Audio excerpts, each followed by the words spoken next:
کہتا جی میں مزدور ہوں اور میں روزہ نہیں رکھ سکتا۔ جو بھائی مزدور ہیں وہ یہ شعبان میں زیادہ محنت کر کے زیادہ پیسے کما کر کے رمضان میں چھٹی کر لو۔ سارے سال میں اگر کمیٹی ڈال لو، ایک مہینے کی تنخواہ جتنی نہیں ڈلے گی، ایک مہینے کی تنخواہ کتنی ہے؟ 20,000، تو سارا سال اگر 2,000 روپیہ بھی بچائے تو اس مہینے میں چھٹی کر کے روزے رکھ لے۔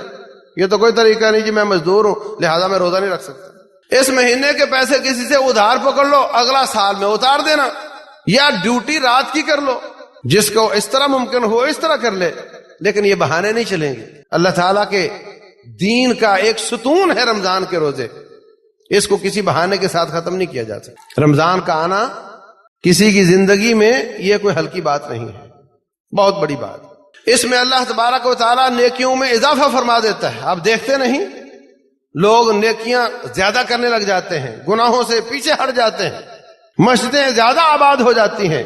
اللہ تبارک و تعالیٰ نے اپنی رحمت کے ساتھ سارے سال میں کوئی ایک مہینہ ایسا نہیں بھیجا جس میں یہ فرمایا ہو کہ اللہ کے دین کے دائی ان کو جیل میں ڈال دو اور شیطانوں تم میری مخلوق کو جتنا چاہو گمراہ کر لو۔